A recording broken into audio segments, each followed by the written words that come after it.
kembali di Pro dan Kontra. Bang Saur, saya kepada Anda. Bang Saur, bagaimana Anda melihat kasus ini? Menarik tadi, saya komentari dulu pernyataan Saudara Al-Katiri tadi mengatakan bahwa kok sekarang tiba-tiba kasusnya begitu cepat. Ada pembandingan dalam proses Ahok misalnya. Itu kasusnya itu hanya hitungan beberapa hari. Bahkan sangat menarik, berkasnya itu ketika diserahkan kepada kejaksaan, dalam hitungan bukan hari, sekian jam itu sudah dilimpahkan kepada pengadilan. Jadi ada urgenitas begitu. Artinya ya? Saya kira itu tidak ada alasan dibilang apa namanya itu sangat jauh dari tuduhan apa yang dikatakan oleh Pak Al-Katiri. Nah, yang kedua, seperti Mbak Pelsi mengatakan bahwa kasus ini ketika polisi menetapkan saudara Firza Husein dan yang diduga apa namanya saudara Rizik terlibat. Ini kan tuduhan ini bukan kepada seorang yang tidak terdidik. Saya kira saudara Habib Rizik itu atau saudara Firza itu kan adalah orang yang betul-betul bukan orang-orang biasa. Maksudnya adalah kalau polisi sudah menetapkan tersangka, artinya kan buktinya sudah cukup, tidak akan mungkin sembarangan. Nah, oleh karena menurut saya adalah kalau selama ini saudara Rizik mendorong setiap orang itu harus patuh hukum. Nah, ini menurut saya adalah pertanyaan besar. Kok malah ketika sebagai warga negara yang wajib mentaati hukum, malah kita lihat adalah ada pembangkangan di sini. Dalam artian nanti kalau ditangkap dan lain-lain, saya kira kan soal ditangkap dan lain-lain itu atau bahkan sekarang aja kan statusnya bukan ditangkap karena statusnya masih saksi, masih sebagai saksi gitu. Nah, jadi saya kira kalau saya sih mengatakan ini kan penyidik juga kan sudah mengatakan ini kan kasus biasa saja, tapi justru akibatnya karena perlakuan daripada saksi menurut saya kooperatif, malah orang jadi bertanya besar. Ada apa? Pertanyaannya? Iya kan? Maksud saya adalah kita ini kan apa namanya sebagai negara hukum dan taat kepada hukum. Ada panggilan daripada penegak hukum, ya saya pikir harus dilakukan. Kalau tidak bersalah kooperatif saja. Iya, apalagi selama ini Habib Rizik sangat berani ya. Oke, sebentar saya mau ke Pak Muhammad Monib dulu. Bagaimana Anda melihatnya? Yang pasti saya kangen, Mbak, dengan Habib Rizik. Apa namanya? Kangen dari apanya nih? Ya, ini udah 3 minggu ya. Maka nggak, Pak Novel itu banyak guyonan di media sosial itu. Apa itu? Yaitu mau dijadikan Habib Rizik ini dengan panggilan Bang Toib, udah 3 minggu nggak pulang-pulang ini. Oke. Tapi karena enggak banyak di medsos itu. Ya, bukan saya. Oh tentu enggak saya. Tapi gini, saya sebetulnya yang lahir dari tradisi NU ya cukup sedih juga ya. Bagaimanapun 2002 nampaknya saya itu menjadi salah satu akses kaum jurnalis dari asing ya. Kalau ingin wawancara biasanya teman-teman telepon saya, kemudian saya telepon salah satu keluarga dari Habib Rizik di sana nanti diantar. Dengan kasus ini rasanya memang skandalus, memalukan. Ini kita harus menghargai presumption of innocence. Tentu, tetapi ini anti klimaks dari apa yang terjadi. Satu sisi saya harus akui kemampuan beliau untuk menggalang demo-demo berjilid itu. Tetapi banyak hal yang barangkali kemudian ada ungkapan, ya inilah buah karma dari apa yang beliau ucapkan ya. Misalnya keanehan-keanehan, misalnya dalam perjalanan ini, beliau kan anti HAM, tetapi tiba-tiba minta bantuan dari Komnas HAM. Bahkan ada informasi beliau ketemu dengan salah satu komisioner dari Komnas PBB misalnya kayak gitu. Apa salahnya? Itu kan hak setiap warga negara, setiap manusia bahkan. Tetapi kita bisa melihat konsistensi dan tidak konsistennya. Seperti tadi Pak Abdullah Al-Katiri mengatakan bahwa misalnya ini argumentasinya beliau adalah umroh sebagainya itu.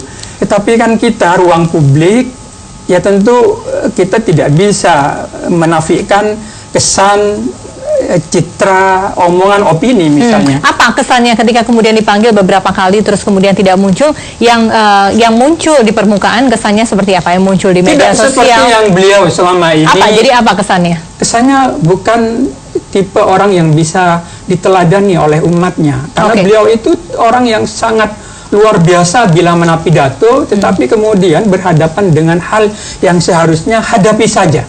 Hadapi saja. Seperti di dalam pepatah bahasa Arab itu as-sorahatu rohatun. Ya, ini. Terus terang itu adalah melegakan, biar publik lega. Biar publik juga tidak curiga. Tidak curiga, tidak bertanya-tanya, misalnya Pak Novel seperti itu. Jadi gini, ini terlalu berlebihan apa yang diucapkan oleh Pak Hanif ini, Pak Munif. Ya kan? Jadi panutan sampai sekarang, dan itu sudah membuktikan ketegaran hukum. Dan saat ini beliau punya sikap adalah untuk penegakan ketegaran hukum, karena beliau korban rekayasa. Nah, ini adalah rekayasa. Bagaimana mungkin setelah aksi? Jadi perlu saya luruskan dulu dengan Pak Saud. Kasus Ahok sampai 8 bulan, terlama di persidangan. Pidana sampai 8 bulan, seharusnya 5 bulan sudah selesai standar. Nah, kita melihat bukannya pidananya baru dimulai pada bulan November. Jadi pertama dari 6 Oktober sampai dilaporkan. Itu lama di proses polisi. Sedangkan Habib Rizik berapa kali lipat cepatnya dengan kasus Ahok, karena pasal membawa-bawa Ahok. Karena coba aksi dari itu kita lihat lebih murni sampai 411 itu lama menjadi tersangka. Kemudian memang di pihak kejaksaan sebentar, kemudian juga pemeriksaannya juga kasus sidang juga lama. Tapi itu akhirnya juga diputus seperti jadi itu. Kita melihat ini ada unsur rekayasa. Yang polisi banyak kerjaan, yang nggak usah ngurusin kerjaan beginian. Novel Baswedan urusin dulu, ya kan? Yang memang sudah terbukti. Kalau dilihat perzinahan, siapa yang berzina? Ada yang melaporkan perselingkuhan istri, kan kagak. Kalau memang ditunjuk pornografi, Habib Rizik telanjang, kagak telanjang. Ya kan? Apa yang mau ditujukan kepada beliau? Nah, beliau ini melakukan perlawanan hukum. Ya kan? Yang memang ibadah umroh nggak ada batasnya. Ya kan? Ibadah umroh ngerjain sehari juga selesai. Tapi kan beliau punya keinginan untuk ibadah lebih tinggi lagi, yang memang khusus. Beliau Ramadan ini sudah terkenal tidak mau diganggu apapun aktivitasnya kecuali ibadah. Beliau nggak pernah menerima panggilan ceramah di mana-mana kecuali untuk ibadah. Sebulan penuh beliau memang sudah mengkhususkan diri. Nah, ini kegiatan beliau ini. Tapi Pak Novel, nampaknya publik mungkin cukup bertanya-tanya. Kalau ini kan saya bilang, ini ketegasan hukum, nggak perlu bertanya lagi. Ini ketegasan hukum. Maksud saya, Habib Rizik korban rekayasa.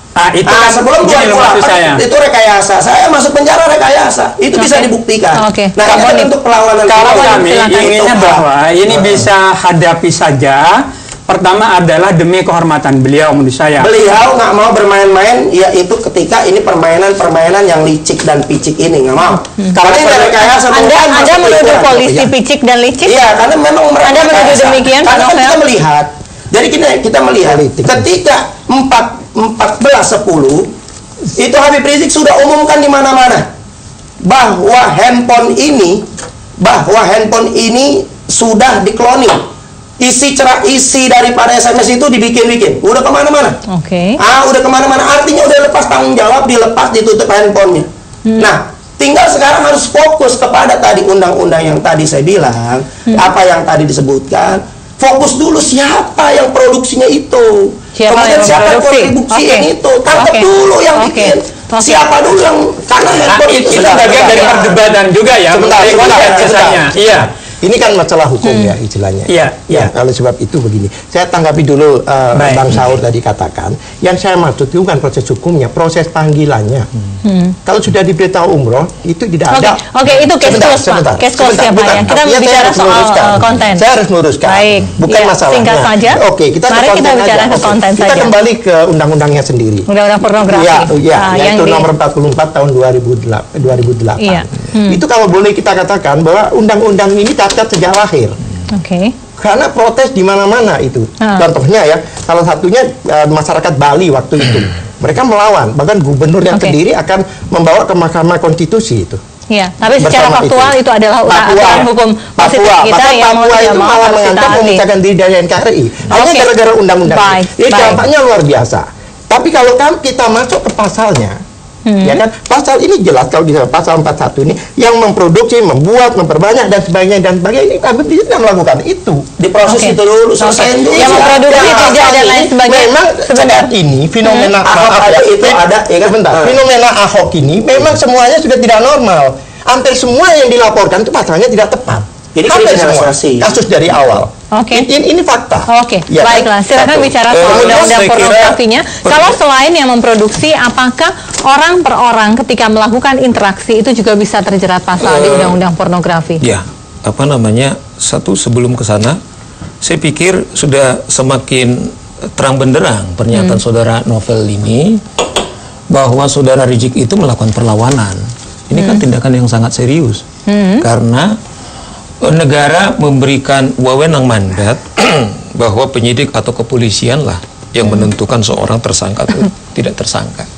Kedua, bahwa seseorang ditetapkan tersangka itu bukan karena perasaan, pasti pertarungan bukti.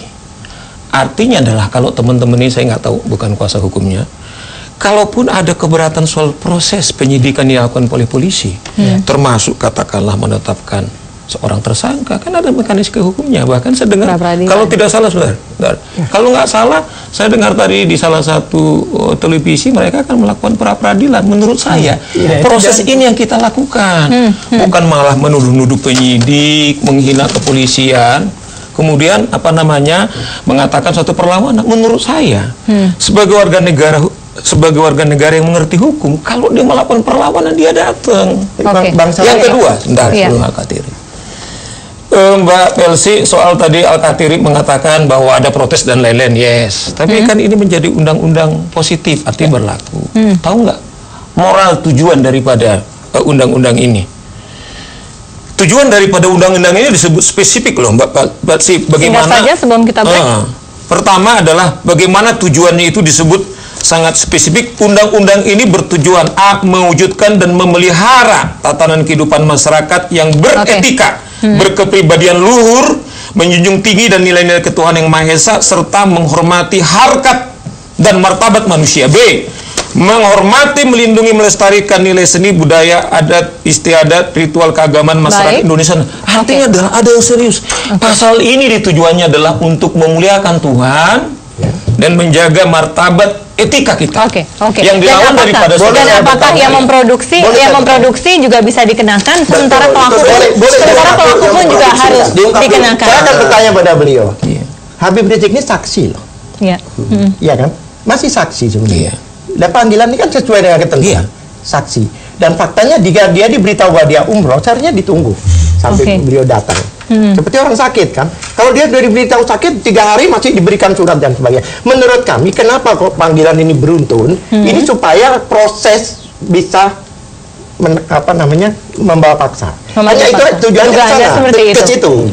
Hanya itu aja. Karena supaya apa? Kalau sampai 3 kali dipanggil, ya kan, dia tidak memenuhi, maka secara undang-undang Pak, daripada dipanggil paksa walaupun prosesnya salah bisa melakukan pra-peradilan, tapi daripada dipanggil paksa, kenapa tidak kooperatif? Pertanyaan saya, pada waktu panggilan pertama dan kedua, itu kan 3 hari setelah itu dikeluarkan panggilan itu. Jadi menurut Anda terlalu cepat? Ya pasti dong, kecuali tidak diberitahu dan penyidik tidak tahu bahwa dia umroh. Kecuali kalau dia ke masjid, sore berangkat, malam pulang. Ini umroh, Pak. Ini masalahnya. Jadi kalau sudah diberitahu umroh, seharusnya dia menunggu. Saya sendiri punya kasus ya. Sejak 2012 sampai sekarang ini belum selesai. Sampai sekarang. Karena klien Anda umroh. Ya, bukan masalahnya, bukan itu. Masalahnya kenapa ini cepat? Ini kan fenomena Ahok. Dan kasus-kasus kami yang lain itu banyak diterapkan tidak sesuai pasalnya. Sampai saya bingung. Karena begini, yang namanya petugas negara itu ada 3, betul? Mungkin Pak Saur juga mau tahu. Kita harus break dulu. Kepolisian, kejaksaan, dan advokat. Ini semua petugas negara kami itu. Ada yang 2 di dalam sistem, yang 1 di luar sistem. Kami mitra. Tapi selama ini kami dalam diskusi pasal-pasal yang gitu, penyidiknya sendiri bingung. Kalau saya tanya sama atasan. Ini baiklah. Iya, kita harus break dulu. Pak Al-Katiri, kita akan kembali sesaat lagi.